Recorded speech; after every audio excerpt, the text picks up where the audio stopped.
Graças a paz, irmãos.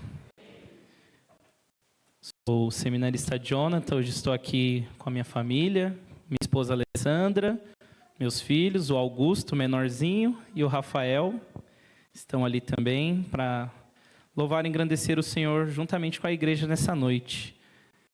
Motivo de muita alegria poder estar aqui, convite do reverendo Marcelene, nos chamou aqui para trazer a palavra do Senhor nessa noite. Motivo de muita alegria conhecer mais essa porção do rebanho do Senhor, que aqui se encontra.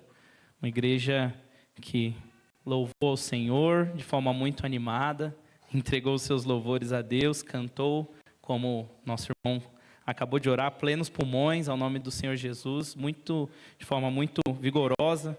Então, isso enche o nosso coração de alegria. E agora nós iremos meditar na palavra do Senhor, iremos conhecer um pouco mais das Sagradas Escrituras e o que ela tem para nos comunicar nessa noite.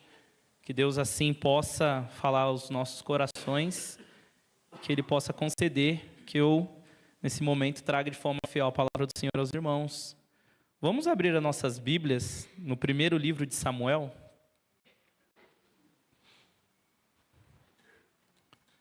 Primeiro Samuel, vamos ler o capítulo 3, do versículo 1 ao 14. Uma passagem bem conhecida da igreja.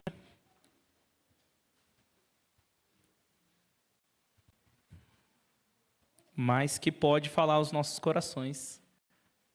Ainda que a igreja já conheça essa passagem, alguns até de cor. 1 Samuel 3, do 1 ao 14, a palavra do Senhor diz assim: O jovem Samuel servia ao Senhor perante Eli. Naqueles dias a palavra do Senhor era muito rara, as visões não eram frequentes. Certo dia, estando deitado no lugar costumado o sacerdote Eli, cujos olhos já começavam a escurecer-se, a ponto de não poder ver, e tendo-se deitado também Samuel, no templo do Senhor, em que estava a arca, antes que a lâmpada de Deus se apagasse, o Senhor chamou o menino: Samuel, Samuel. Este respondeu: Eis-me aqui. Correu a Eli e disse: Eis-me aqui, pois tu me chamaste. Mas ele disse: Não te chamei, torna a deitar-te. Ele se foi e se deitou. Tornou o Senhor a chamar Samuel. Este se levantou, foi ali e disse: Eis-me aqui, pois tu me chamaste. Mas ele disse: Não te chamei, meu filho, torna a deitar-te. Porém Samuel ainda não conhecia o Senhor, e ainda não lhe tinha sido manifestada a palavra do Senhor. O Senhor, pois, tornou a chamar a Samuel terceira vez.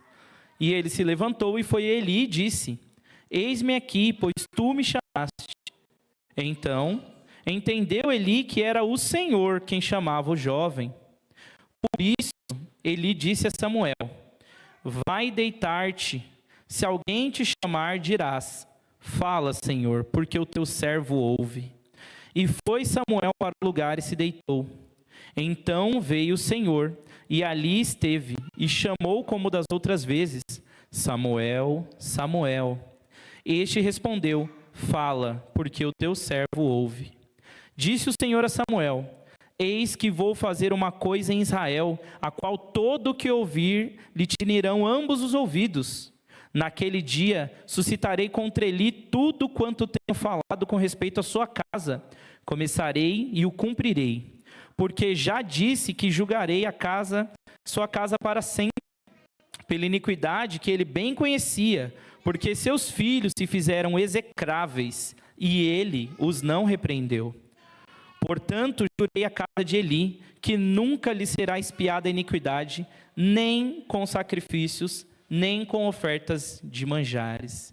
Meus irmãos, aqui, essa passagem, é uma passagem dura, onde Deus ele repreende o sacerdote Eli, e repreende o sacerdote Eli por intermédio de uma criança, Samuel. Os irmãos bem sabem que, nesse tempo, Samuel ainda era uma criança, e como foi Samuel que ungiu o primeiro rei de Israel, O povo de Israel estava vivendo na época dos juízes. Eles não tinham um rei. Então, de tempos em tempos, Deus levantava um juiz para poder julgar o povo, para poder conduzir o povo, como ele fez com Sansão, com Gideão e diversos juízes ali no livro de Juízes. Era nesse período que o povo de Israel vivia. E esse período é um período marcado pela desordem espiritual. No livro de Juízes, a gente vai encontrar várias vezes sendo dito que cada um fazia o que estava reto aos seus olhos. Ou seja, cada um vivia do jeito que queria. E era nessa época em que os filhos do sacerdote Eli estavam cometendo esses pecados contra Deus, e o sacerdote Eli não os repreendia. Hoje, meus irmãos, como nós estamos no mês da família, né? Estamos refletindo um pouco sobre família, sobre como conduzir as nossas famílias, eu proponho que a gente faça uma comparação entre essa família, do sacerdote Eli, e a família de Samuel, a família de Ana, que os irmãos bem conhecem também a história de Ana, que era uma mulher que não podia ter filhos, mas orou ao Senhor e pediu que o Senhor lhe desse a condição de ter um filho. E prometeu que, se tivesse um filho, o daria para o serviço no templo. E esse filho é o profeta Samuel. Aqui, nessa ocasião, ainda uma criança, como a gente acabou de ler. Vamos observar um pouco melhor essa passagem, irmãos, e assim vamos poder comparar as posturas dessas famílias, para que a gente possa tirar ensinos da palavra de Deus para as nossas vidas. A primeira coisa que a gente pode observar aqui, meus irmãos, é que, apesar do sacerdote ser aquele que fazia a mediação entre o povo de Israel e Deus, Deus preferiu falar com a criança, ao invés de falar com o sacerdote Eli. Se a gente parar para pensar isso, é muito interessante a gente ver essa inversão dos papéis. Porque ele seria o mais indicado a falar com Deus e a ouvir a voz do Senhor. Mas o Senhor, ele chamou o menino. E o autor, ele deixa bem claro, enfatizando que Samuel era uma criança. O autor poderia ter escrito: o Senhor chamou a Samuel. E aí viria todo o peso do nome de Samuel nas nossas mentes, né? Profeta, sacerdote, ungiu os reis. Mas olha como o autor registra no versículo 4. O Senhor chamou o menino, para deixar bem claro que estava havendo uma opção por parte do sacerdote. E a primeira coisa que a gente já começa a pensar aqui é que o sacerdote do lar, ele não pode ser omisso. O sacerdote da casa, ele não pode ser omisso. Ele tem que estar em contato constante com Deus, para que não haja inversão de valores na sua casa. Nós sabemos bem que, pelo nosso contexto, o sacerdote de cada lar é o pai. Né? O pai, ele é o sacerdote do lar. Ele deve zelar para que a palavra de Deus esteja sempre junto com ele, para que Deus não precise usar as crianças para falar através delas. Obviamente, Deus assim pode o fazer, mas não foi assim que Deus estabeleceu desde o princípio. Ele estabeleceu que o pai seria o sacerdote do lar, assim como ele estabeleceu aqui que Eli seria o sacerdote do povo de Israel. E a gente continua observando aqui, meus irmãos, que Deus, ele não muda aquilo que ele quer. Ele é um Deus que estabelece as coisas e ele não muda de acordo com cada um. Ele é um Deus eterno, ele é um Deus imutável. Por isso mesmo que nós podemos confiar nele, porque ele não muda de uma hora para outra.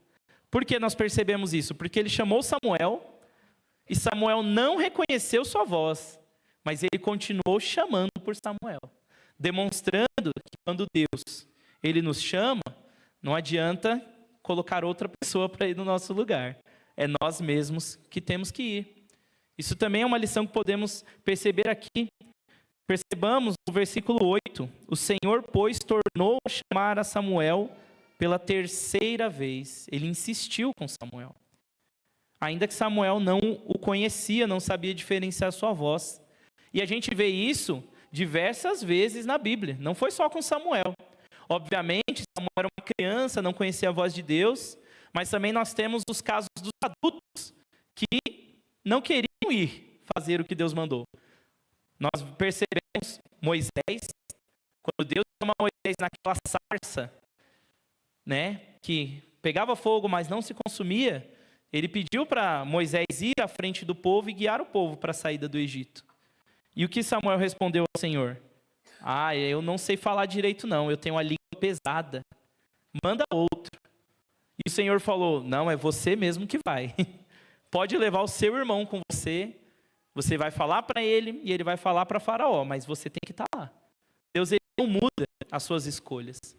Essa, inclusive, é uma das principais doutrinas da nossa igreja, né? A doutrina da eleição, que é Deus quem escolhe.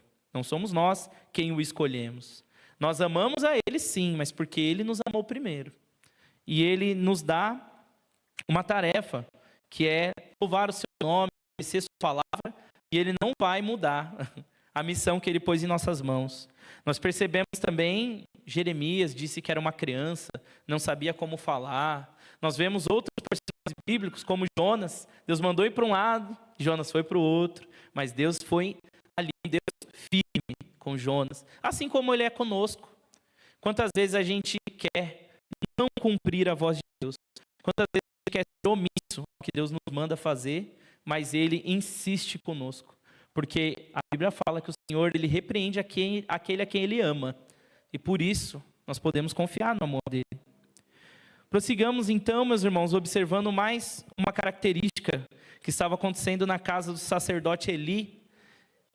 A palavra de Deus, ela vai dizer aqui no versículo 1 que era rara a voz do Senhor e que as visões já não eram tão frequentes. E nós percebemos aqui que o sacerdote Eli, o sumo sacerdote da casa do Senhor, estava acostumado a não ouvir mais a voz de Deus. Porque Samuel vai a ele 3 vezes, e só na terceira vez ele percebe que era a voz do Senhor. No versículo 8 registra: o Senhor, pois, tornou a chamar Samuel pela terceira vez. Ele se levantou e foi a Eli e disse: eis-me aqui, pois tu me chamaste. Então entendeu Eli que era o Senhor quem chamava o jovem. Na primeira vez em que Deus chamou Samuel, Eli poderia estar atento, de forma espiritualmente atento, e falar para Samuel: não fui eu que te chamei. Logo, há a possibilidade de ter sido o anjo do Senhor, ou o próprio Deus. Porque ele sabia que o Deus de Israel era um Deus que falava com o seu povo. Mas ele estava acostumado a não ouvir a voz do Senhor. E muitas vezes, meus irmãos, a gente acaba caindo nesse erro de se acostumar a não ouvir a voz de Deus. Isso é um erro que nós devemos evitar. Nós devemos, sim, ler a palavra do Senhor diariamente, ouvir a voz de Deus sempre, estar atento à voz dele, para que não façamos como Eli, que ao se deparar com a mensagem de Deus, com a palavra de Deus, ele demorou para entender que era Deus que estava falando. E isso demonstrou o quê? Que ele estava acostumado a não ouvir a voz do Senhor, ainda que ele fosse o líder espiritual do povo de Israel. Prosseguindo, meus irmãos, aqui na exposição dessa passagem, nós percebemos aqui que apesar do sacerdote Eli ter os erros, as falhas dele, ele teve um acerto muito grande, que todos os pais devem copiar, que é, ele ensinou o menino, a criança que estava em sua casa, a reconhecer e a responder à voz de Deus. Olha o versículo 9. Por isso Eli disse a Samuel: vai deitar-te, e se alguém te chamar, dirás: fala, Senhor, porque o teu servo ouve. Olha só, apesar dos erros, o maior acerto de Eli foi ensinar Samuel a reconhecer a voz do Senhor e responder de forma positiva.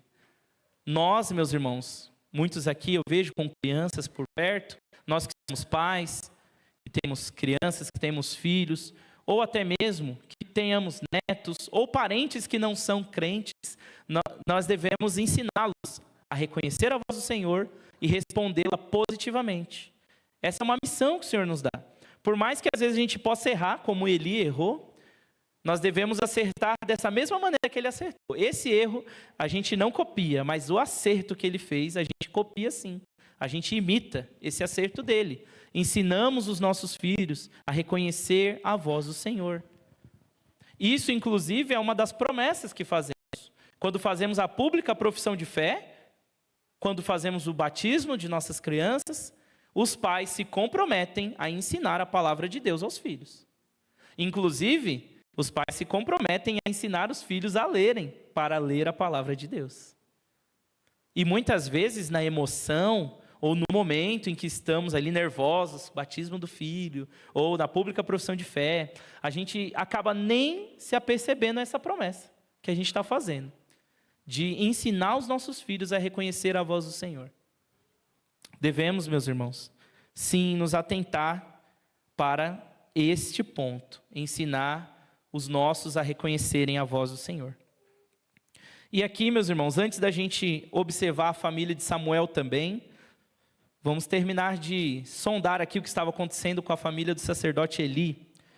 No versículo 14, a gente percebe que tem algo muito errado que Deus vai punir na família de Eli. Olha o versículo 14, o que deu pela palavra de Deus, que a repreensão que Eli deu foi uma repreensão branda. Uma repreensão branda. Não foi a repreensão que ele deveria dar. Eli era o sumo sacerdote e seus filhos eram sacerdotes. Eli era autoridade espiritual, tanto por ser pai, quanto por ser o sumo sacerdote em Israel. Eli, ele tinha o poder, inclusive, de destituir seus filhos do cargo. Falar para os seus filhos, vocês não serão mais sacerdotes. Agora, outros irão servir ao Senhor no seu lugar. Mas o que ele faz? Ele simplesmente dá uma branda repreensão e fala: ah, meus filhos, não é bom o que vocês fazem.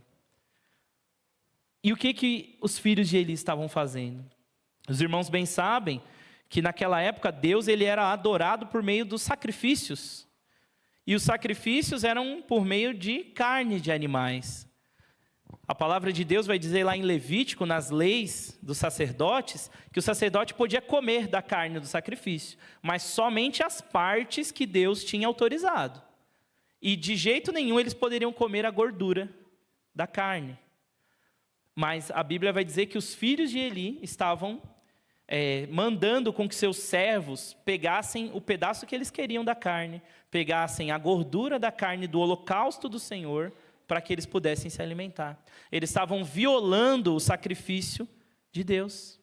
Eles estavam violando as ofertas que eram para apaziguar a ira de Deus contra o pecado. Eles também cometiam impurezas, das piores que os irmãos podem imaginar, dentro do templo, dentro do tabernáculo, perdão. Dentro do tabernáculo eles cometiam impurezas das mais terríveis. Então, eles sim mereciam ser destituídos do cargo. Mas o sacerdote Eli, ele não repreende os seus filhos como o Senhor o ordenou. Interessante, não é, meus irmãos? A gente perceber aqui que apesar de ser um servo do Senhor, ser o sumo sacerdote Eli, ele falhou. E a falha de Eli como o pai desabonou o seu ministério como sacerdote. Nós vemos esse princípio no Novo Testamento também. Quando Paulo vai falar sobre o diácono, sobre o presbítero, ele vai instruir que deve ser um homem de uma só mulher, um homem que mantém os seus filhos debaixo da disciplina do Senhor, porque se ele não governa bem a sua casa, como governará a casa do Senhor? Então, a forma como nós servimos a Deus, não somente aqui na igreja, mas a forma como nós servimos a Deus também na nossa casa, está sendo observada pelo Senhor. Ele leva isso em conta. Nós não temos separação entre vida secular e vida cristã. A nossa vida é uma vida cristã do início ao fim. Quando nós estamos no nosso trabalho, nós estamos louvando a Deus por meio dele. Quando nós estamos cuidando da nossa família, estamos cuidando da nossa família para louvar o nome dele. E é isso que nós devemos ter em mente, meus irmãos. Mas para que nós possamos ter um contraste, vamos observar um pouco a família de Samuel. Os irmãos sabem bem de como Ana ofereceu a Samuel. Ofereceu Samuel ao serviço do Senhor. Ou seja, ela teve a Deus como mais importante do que o seu próprio filho. Não é isso que o Senhor Jesus fala? Que aquele que quer segui-lo tem que estar disposto até mesmo a deixar a família de lado para poder servir a ele. E isso naquele contexto, obviamente, porque quando Jesus veio, muitas pessoas quiseram segui-lo e para isso precisaram abandonar a família. A gente vê muitos dos apóstolos fazer viagens missionárias longas, foram ser perseguidos, foram ser apedrejados, crucificados, foram ser mártires na causa do Senhor. Então eles precisaram ter a Deus como mais valioso do que suas próprias famílias. E isso é o que o Senhor nos ordena, isso é o que o Senhor nos orienta. Porque se Deus estiver em primeiro lugar, irmãos, na nossa vida, a nossa família ela vai bem. Pode ter certeza.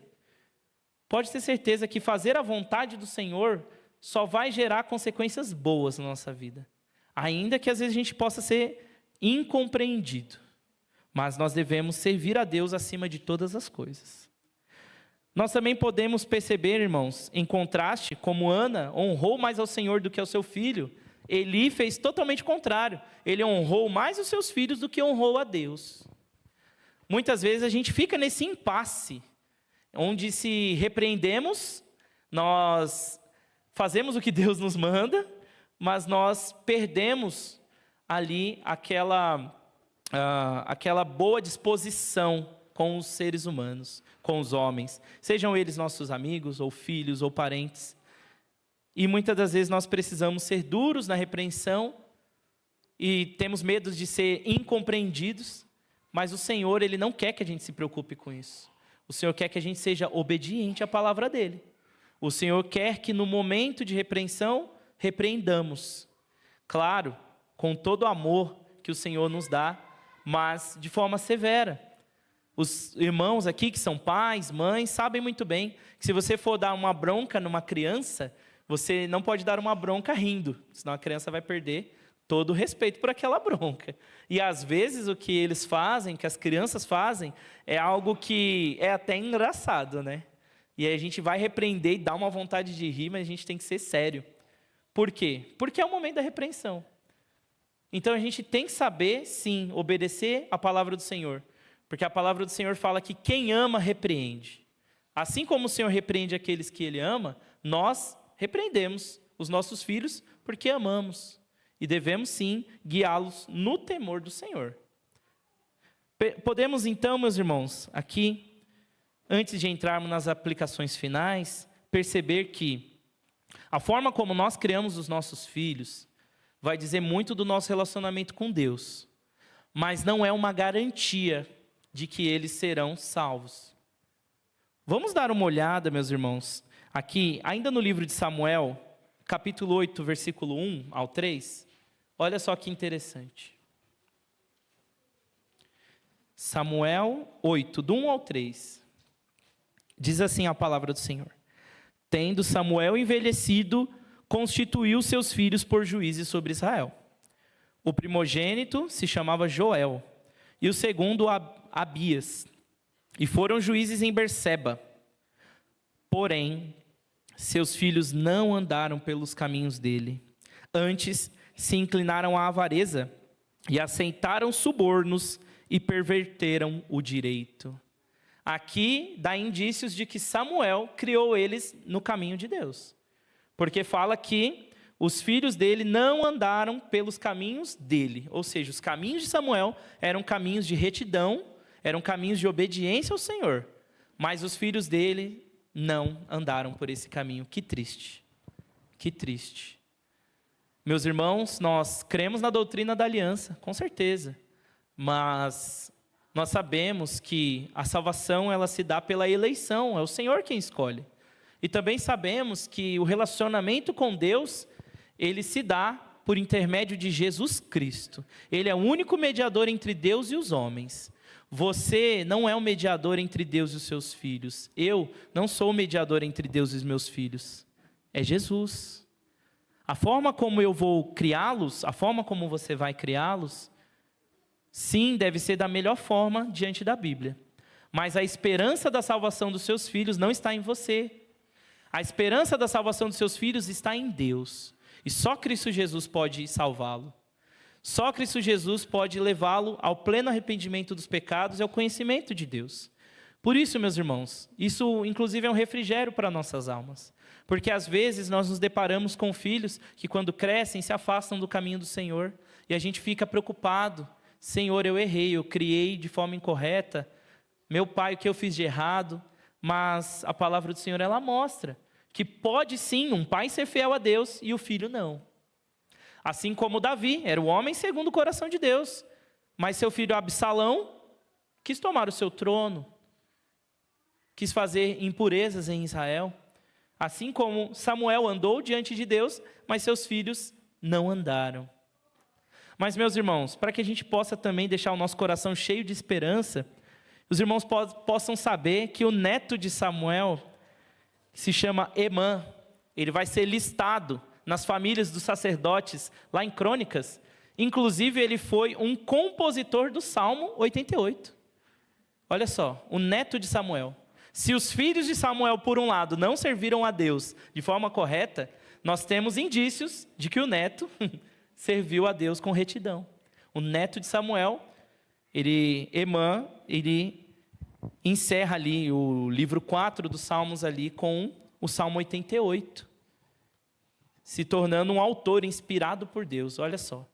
Então Samuel, ele não experimentou ver os seus filhos nos seus caminhos, mas o neto dele honrou o legado do avô, honrou o legado do avô, servindo ao Deus que o avô serviu, sendo autor do Salmo 88. Então, meus irmãos, aqui partimos para 4 aplicações finais, até porque o tempo, ele não para. Primeiro, meus irmãos, nós devemos nos lembrar que o sacerdote Eli, ele foi desobediente a Deus, mas o nosso modelo é o sumo sacerdote das nossas almas, Jesus Cristo. Se Eli foi desobediente, nós não devemos nos basear na obediência de Samuel, não, nós devemos nos basear na obediência de Jesus. É isso que Paulo vai dizer. Ele vai dizer que nós devemos ter em nós o mesmo sentimento que houve em Cristo Jesus, que sendo igual a Deus, não tomou como usurpação ser igual a Deus. Antes, humilhou-se a si mesmo, e sendo achado em forma humana, foi obediente até a morte, e morte de cruz. O nosso sumo sacerdote, Cristo Jesus, ele sim foi plenamente obediente, e é a obediência dele que é atribuída a nós, e ele é o nosso exemplo maior. Na criação dos nossos filhos, é a obediência à palavra de Deus que Cristo teve que nós devemos nos espelhar. Para os filhos, enquanto filhos, crianças, adolescentes, obedeçam a Deus, obedeçam aos pais de vocês, como Jesus, sendo o próprio Deus, foi obediente. Meus irmãos, também, uma segunda aplicação nós devemos ter, é que, diferentemente de Eli, que não repreendeu seus filhos, nós temos um Deus que nos repreende quando a gente erra. Meus irmãos, Jesus, o Deus Filho, a segunda pessoa da Trindade, ele repreendeu a Pedro, quando Pedro agiu de forma leviana, falando que Jesus não morreria, Jesus não cumpriria o chamado que Deus tem para ele.